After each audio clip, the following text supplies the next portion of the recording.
Hey, welcome to another edition of the Five Star Zone. I'm your host, Rico Beard, and we're going to be breaking down Michigan State's game, their victory at home at night over Iowa 32-20. It was homecoming for the Spartans. Spartans coming off of a bye week. And man, Jonathan Smith and his staff really put in the work. It was the best that I've seen this Michigan State team play. Now, they still got a lot of work to go. For the first thing, Jonathan Kim kicked 6 field goals. He's the special teams player of the week for Michigan State. But here's the problem. If you're Michigan State, you're kicking way too many field goals. You have to be able to convert when you get down in the red zone into touchdowns if you want to beat the teams that are remaining on your schedule. But, hey, baby steps. Michigan State comes out there. They score more points than they did other than when they played Prairie View, scoring 32 points, and really never were they behind in this game.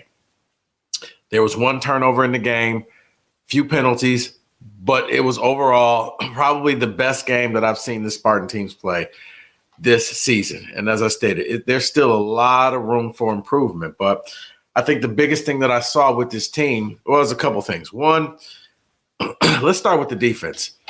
The defense they really keyed in on Iowa. The defense said, okay, Cade McNamara has to beat us. And Cade finished passing. I think he finished with 150 yards passing. He was 11 of 23 for 150 yards. He did throw for 1 touchdown.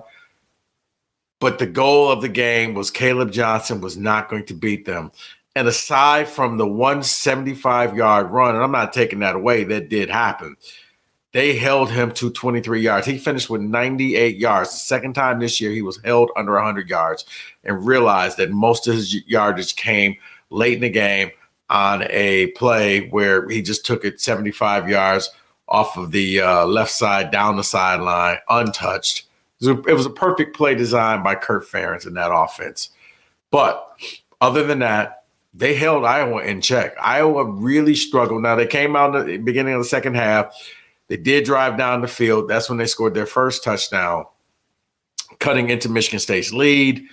But then Michigan State quickly came back, and the next thing you know, like I said, Iowa never took the lead in this game, and it really was the gang tackling. When you asked the players why, and you asked Coach Jonathan Smith why, he said that was one of the things that they really emphasized in the bye week was the gang tackle. When it came to Caleb Johnson, you cannot you can't tackle him on your own. And you saw that every time he got the ball, the Spartan players just found a way to just blow up the play and make sure that he wasn't going to beat them. Aside, like I said, except for the one play where he did break loose. And you saw the reason why you had to have that concerted effort into keeping him corralled and keeping him controlled, because other than that, he was going to beat you. And then Michigan State made sure that did not happen. The other thing that you saw in the bye week is maybe, just maybe, we're seeing the turning of the corner when it comes to Aiden Chiles. He looked a lot more comfortable back there in the pocket. He looked a lot more comfortable. And you did see the mistake. You did see the interception. But here's what I also saw. I saw him throwing the ball away he didn't force the ball. Except for the one, well, it was 2 times. It was one that could have been a pick, and then it was one that was actually picked. But you're seeing the progression of Aiden Chiles, and you're also seeing how he's allowing his legs to do the work. As a matter of fact, Chiles finished with what? He finished with 51 yards rushing, including one play where he kind of scrambled around and picked up a very large gain. You're seeing that helps, because he learns that I can use my legs, I can use my arms, and worst case scenario, we got a kicker in Jonathan Kim that can kick the field goals. Now, if you're going to beat some of the teams, Michigan, Indiana, Illinois, you're going to have to score touchdowns. But in this game, Aiden Chiles trusted his teammates, didn't panic, threw the ball out of bounds, really just tried to play a smart game, and you saw that. And also what helped in the bye week, kudos to the Michigan State offensive line. I mean, geez, wow, where was this all year? Like I said, Aiden Chiles ran for 51 yards, but Lynch Adams ran for 87 yards. Yeah, he ran for 87 yards, which was huge for the Spartans because it's like, wow, where did this come from? Well, 86 yards for him. You also had Nate Carter ran for 49 yards. The offensive line was opening up holes from the very first play of the game. And man, Iowa, known for their defense, got picked apart. So once again, kudos to both coordinators for MSU for really coming up with a game plan to stop the strength of their team, their rushing and their rushing attack. And they Michigan State was able to just run the ball. And when you're able to run the ball, funny, it frees up Aiden Chiles in that passing game. And now all of a sudden, the play action works. Or you can go deep. And Lord knows we saw Nick Marsh, Big Ten Freshman of the Week. Nick Marsh had 8 catches, guys. 8 catches for 113 yards. But here's the funny thing about the 8 catches. He was targeted 8 times, meaning every time that Aiden threw to him, he caught the ball, and it was positive yards. It got to the point where he became a problem for the Iowa defense. And, if he was that close to getting a touchdown in the game, he got tackled on the half-yard line. Nate Carter finished it off, scoring the touchdown late in the game to submit the ball game for the Spartans.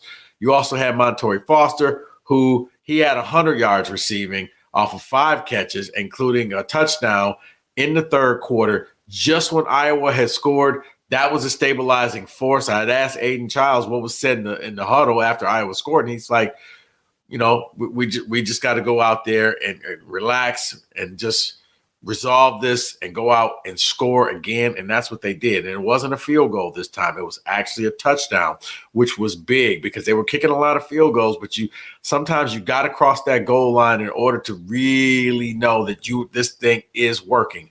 MSU in the second half of games has just been putrid with their offense. They score most of their points in the first half and very few points. As a matter of fact, I think they've only had like 3 points in their second half as of late. Like they just don't score.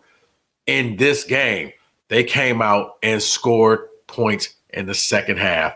And I think that's what helped them, scoring 20 points in the second half. That's the Spartan team that you were waiting to see. And it helps and it builds confidence, especially coming up with a rivalry week against the University of Michigan on the road. But yeah, Aiden Chiles, when you look at that, it looks like he has command of the offense. And Noah Kemp, can't say enough, 6 field goals. He did miss a 55-yarder right before the half, or he would have been 7 for 7. But 6 field goals, I think he either set or tied a record at Spartan Stadium. And so it was a total team game, special teams, offense, defense. Now, probably the only nitpicking thing that I would say, once again, you got to stop kicking field goals. You need more touchdowns. And also on your kickoffs, man, you got to put that ball in the back of the end zone. You can't keep allowing teams to return that kick because Iowa kept taking it to the 35 and 40-yard line. It looked like they were very close to breaking a few all the way back. You got to be careful with that. But the MSU defense, man, they stepped up and they got things done. They went to 4-3. Why is that important? Because you lost to Boston College, you needed to steal a game back. And it was 4 games. That was the big games. They already lost to Ohio State. 6 days later, they lost at Oregon. At the time, at the beginning of the season, it looked like the Iowa and the Michigan game was going to just be 2 games that they weren't going to win. They took Iowa, the homecoming game. They're now at 4-3. Now you have the Wolverine game, which looks like it could be a toss-up game. Now you have Purdue late in the season. You have Rutgers late in the season. The reason why I bring those games up, those are the games that you should be favored. Those are the games that if you win, you get the bowl game, you get the bowl practices, and you really allow Jonathan Smith to keep that culture going. Now, if you happen to take out Indiana, who, you got to watch out to see because Indiana's quarterback hurt his throwing thumb. May or may not be ready in 2 weeks when they go up against Indiana at home, but we will find out. Oh, by the way, Spartan fans, that game will either be at noon or 3:30. It will not be a night game. So you get to tailgate, go home, and enjoy yourself without getting home at like 1 in the morning like I did Saturday night. Also, Spartan fans, I did find out something about the uniforms.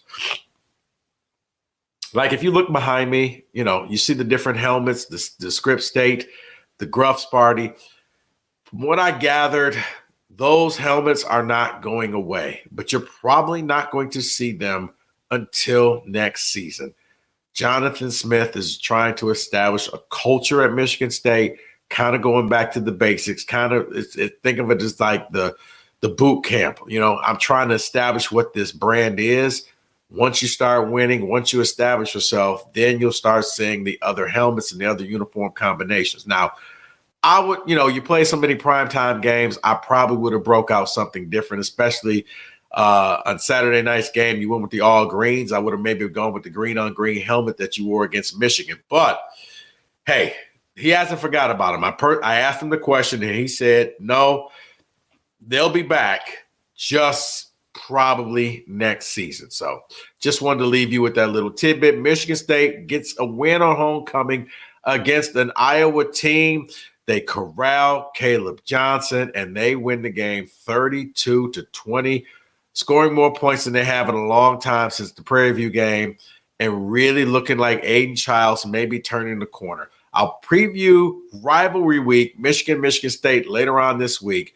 But for now, keep liking, keep watching, keep subscribing. I'm your host, Rico Beard. Thanks for watching the 5 Star Zone.